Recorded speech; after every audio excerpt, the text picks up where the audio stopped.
Hello दोस्तों, आज आगे पढ़ते हैं जी। वाटर प्लस एक स्टेटस है।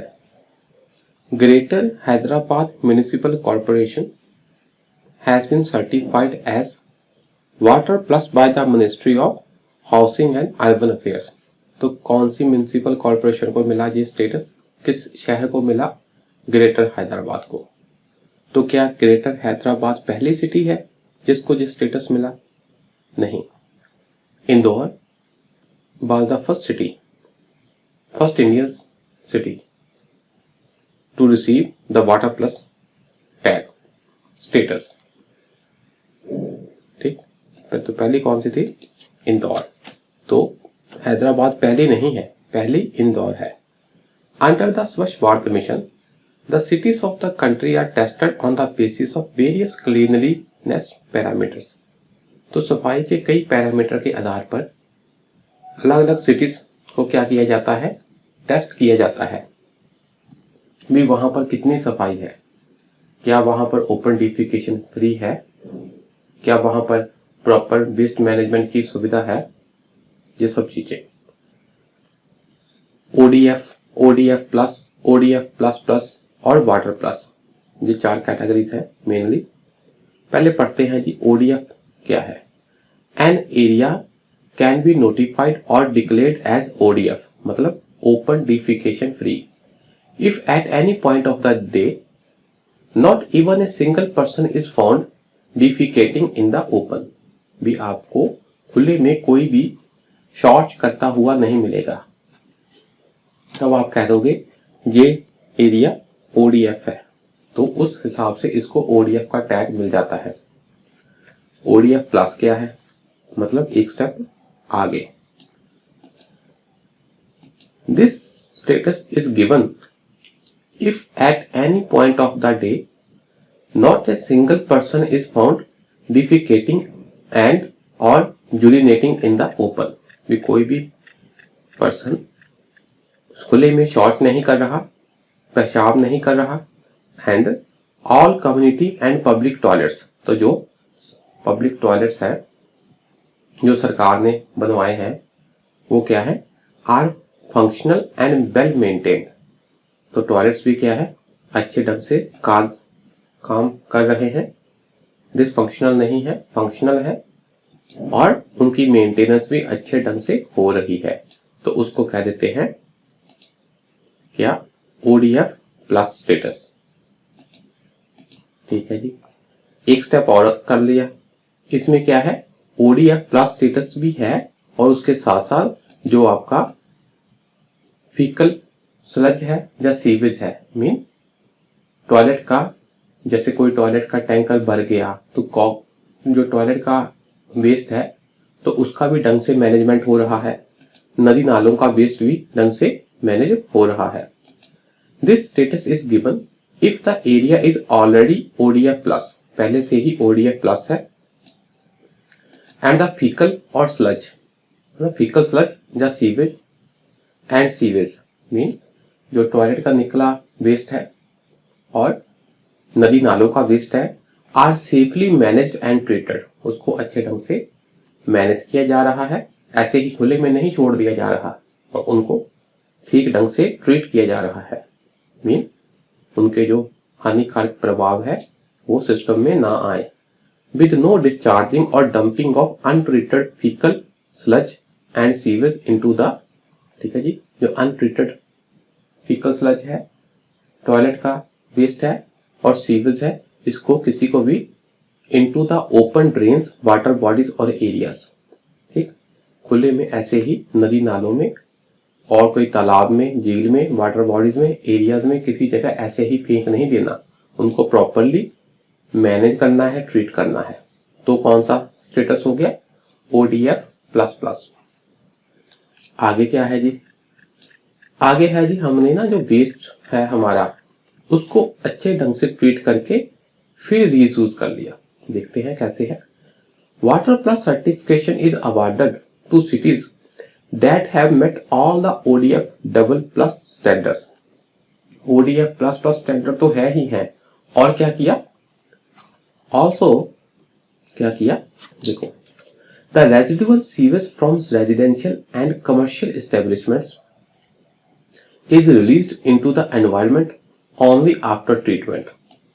उनका प्रॉपर ट्रीटमेंट किया और क्या किया, रीयूज, ये है कीवर्ड। वाटर प्लस में क्या है, पहले वाले सारे स्टेप हैं पर साथ ही साथ जो आपका ट्रीटेड वेस्ट वाटर है उसको क्या किया है, रीयूज किया है। Reuse of treated waste water should also be ensured, ये बात है। For this certification the city is assessed through third party inspections. Third party के द्वारा इंस्पेक्शन कराई जाती है अगेंस्ट 9 इंडिकेटर्स।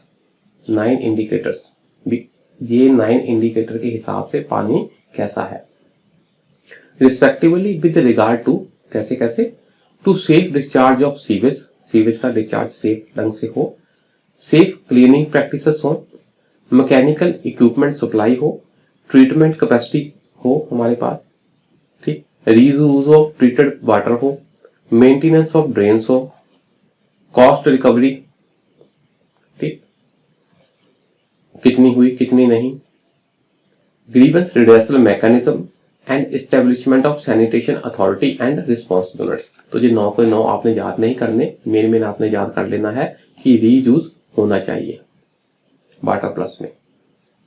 इस वाटर प्लस वाला स्टेटस ज्यादा हाई स्टेटस है।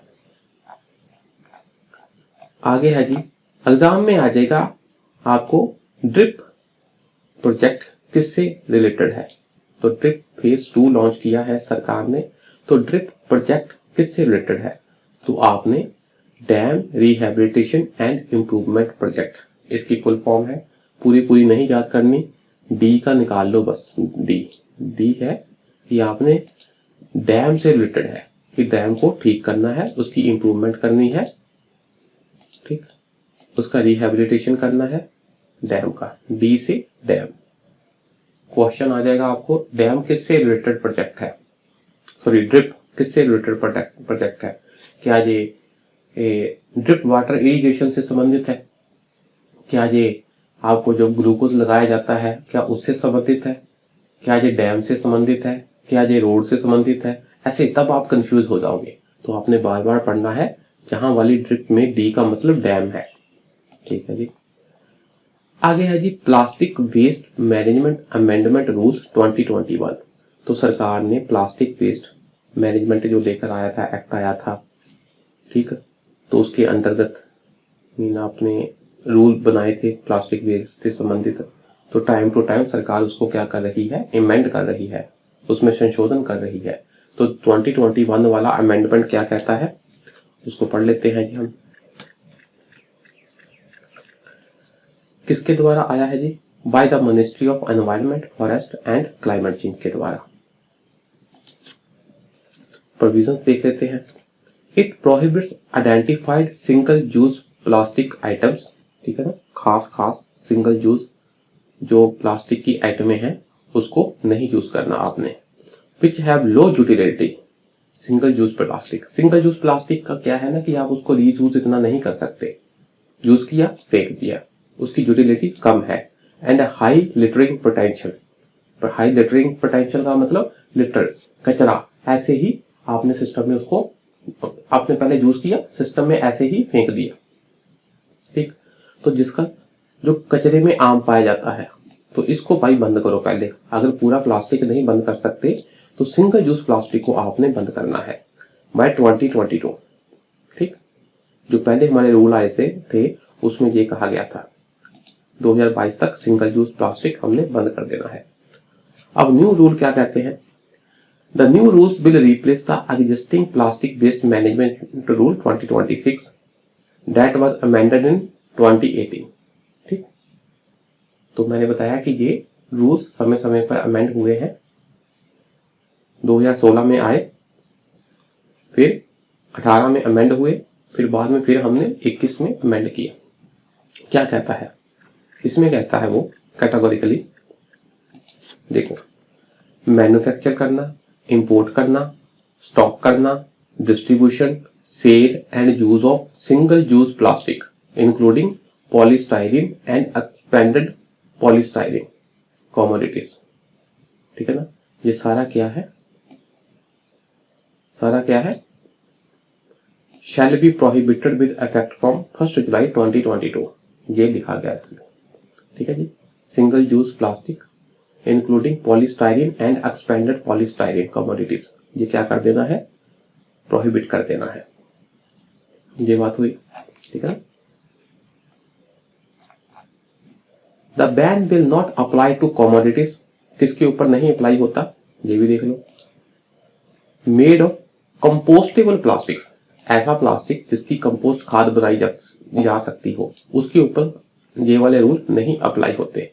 विद इफेक्ट फ्रॉम 30 सितंबर 2021, ये पूरी डेटें आपने याद नहीं रखनी। और किसके ऊपर, thickness of plastic carry bags has been increased from 50 microns to 75 microns and to 120 microns with effect from 31 December 2022। Thickness plastic carry bag की बढ़ा देनी है, क्यों, आपने एग्जैक्ट डाटा नहीं याद रखना, 50 से 75, 75 से 120, आपने कहना ना कि हाँ भी बढ़ा देनी है। हाँ, अधिक से अधिक ये वाला जरूर रख लेना है कि एट प्रेजेंट कौन सा है, 120 माइक्रोन्स होना चाहिए थिकनेस। ऐसा क्यों, ताकि प्लास्टिक कैरी बैग्स को बार बार रीयूज किया जा सके, जितना मोटा होगा उतना ही हम उसको रीयूज कर सकते हैं।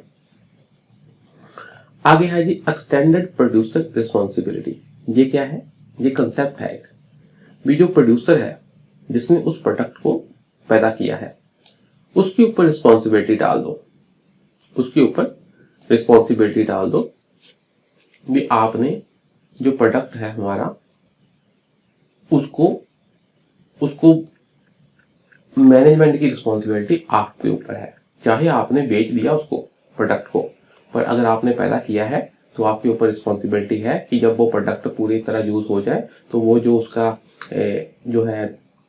जो उसका वेस्ट है, या जब वो यूज नहीं हो रहा तब उसको आप कलेक्ट करो और उसको रिसाइकल या रीयूज या कुछ ऐसे उसको मैनेज करो कि सिस्टम के लिए वो खतरा ना हो। कैसे, plastic packaging waste not covered under present notification shall be collected, ठीक है ना। जो ऐसा वेस्ट जो नोटिफिकेशन में नहीं आ रहा उसको आपने कलेक्ट करना है, किसने, प्रोड्यूसर ने, and manage in an environmentally sustainable way, environment के सस्टेनेबल वे, ऐसे उसको मैनेज करना है कि एनवायरमेंट को हानि ना हो, ठीक, through EPR of the producer, importer and brand honour, ठीक है, जो उसको प्रोड्यूस कर रहा है वो भी, जो इंपोर्ट कर रहा है वो भी, और जो उसके ब्रांड का ऑनर है वो भी, इनके ऊपर ये रिस्पॉन्सिबिलिटी है कि आप उस वाले प्लास्टिक को, ठीक, क्या करो, प्रॉपरली कलेक्ट करो और मैनेज करो, कैसे, एनवायरमेंटली सस्टेनेबल वे में, ठीक, ये बात हुई। ये बात आपने ध्यान में रखनी है कि जो वाला प्लास्टिक रूल में नहीं कवर है, जो बच गया उसको एक्सटेंडेड प्रोड्यूसर रिस्पॉन्सिबिलिटी के तहत लाना है ताकि उसका प्रॉपर मैनेजमेंट हो सके। For effective implementation of EPR, ठीक, क्या किया है सरकार ने, they have been given legal force, तो इसके लिए इफेक्टिव प्रोड्यूसर रिस्पॉन्सिबिलिटी एक कंसेप्ट था, पर इसकी यही कोई बाध्य नहीं था भी हाँ भी आपने इसको माना या नहीं माना। अब क्या किया है सरकार ने, इसके पीछे लीगल फोर्स दे दी इसको भी हाँ भी ये काम होना ही चाहिए थ्रू प्लास्टिक वेस्ट, है ना, मैनेजमेंट अमेंडमेंट रूल्स 2021। ये भी एक इंपॉर्टेंट पॉइंट है कि जो आपने रिसेंटली रूल लेकर आए हो ना प्लास्टिक वेस्ट के ऊपर, तो उसके तहत जो एक्सटेंडेड प्रोड्यूसर रिस्पॉन्सिबिलिटी है वो क्या है, लीगली बाइंडिंग है, ये बात है। मेंस में भी क्वेश्चन काम आएगा ये वाला पॉइंट, और प्री में तो है ही है, प्री में पूछा जा सकता है क्या ईपीआर बाइंडिंग है प्लास्टिक मैनेजमेंट में, तो आपने कहना यस।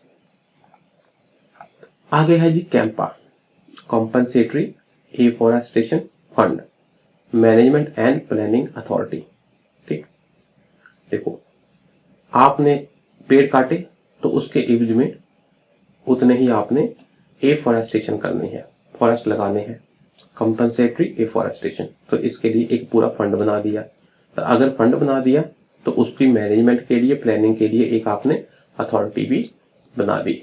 ऐसे याद कर लिया आपने। पहले समझते हैं ये फंड क्या है। Compensatory afforestation fund. ये क्या है फंड?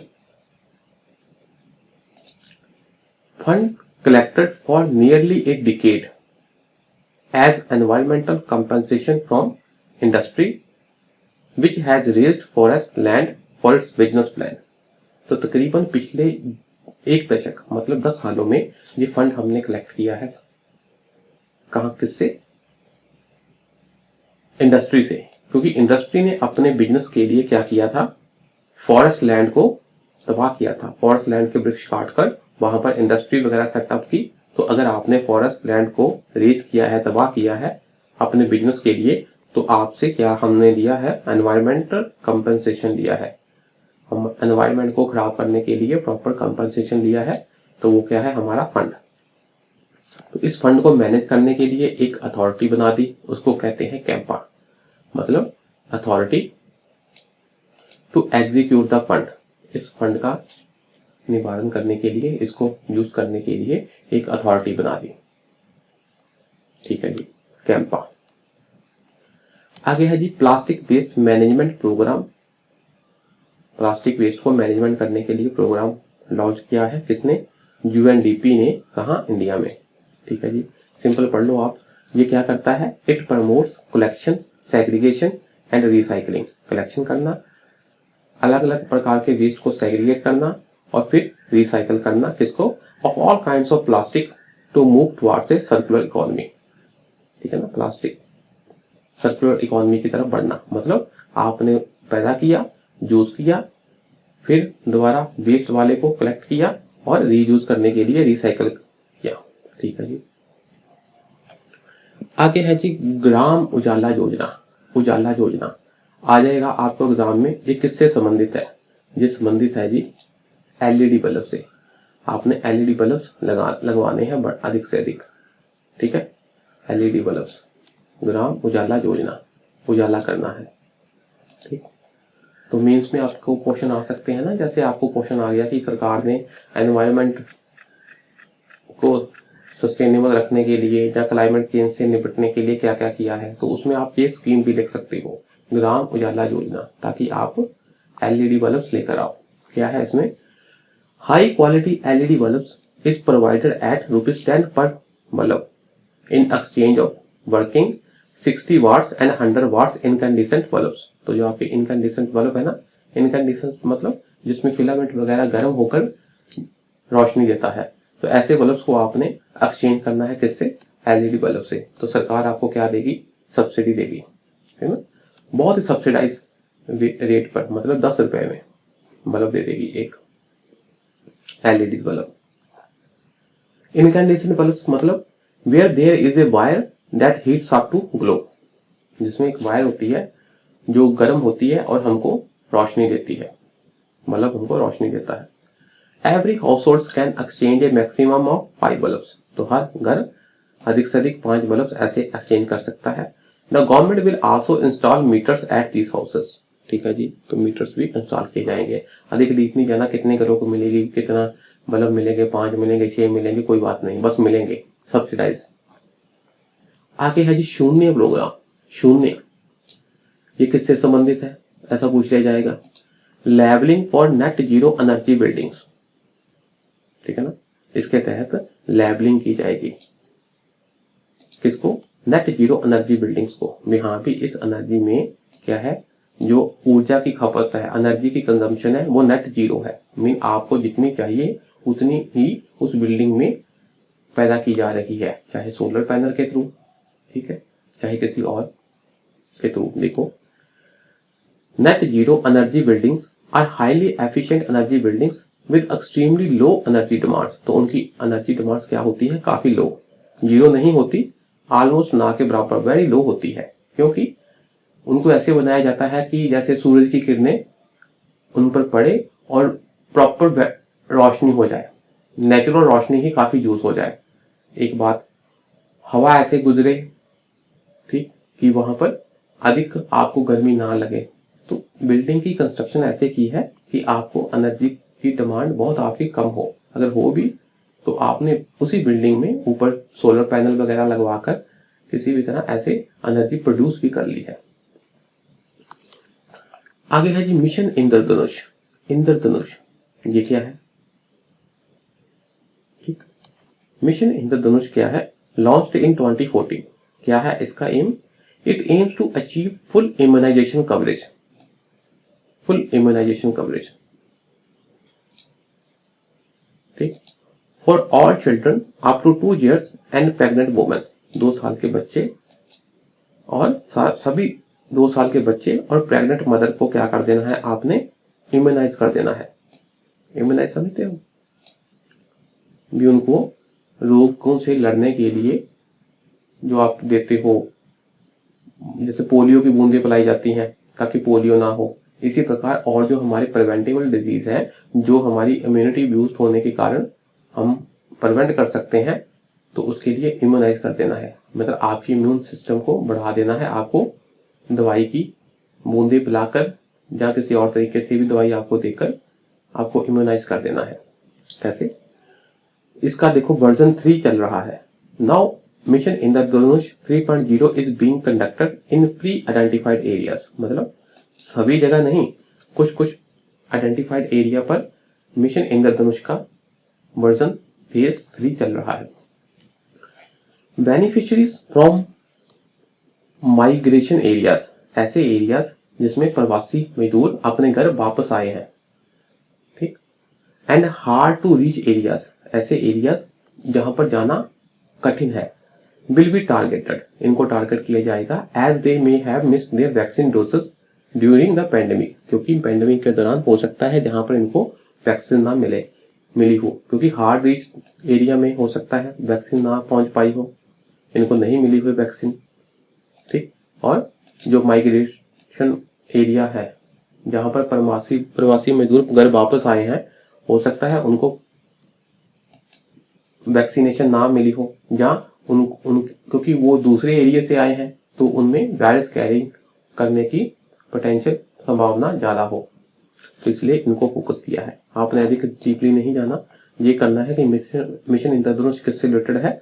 इम्यूनाइजेशन से, ठीक। All children up to 2 years and pregnant women, इनको फोकस्ड है, ठीक है जी। तो आज के लिए इतना ही रखते हैं, बाकी नेक्स्ट क्लास में करेंगे। शुक्रिया जी, नमस्कार।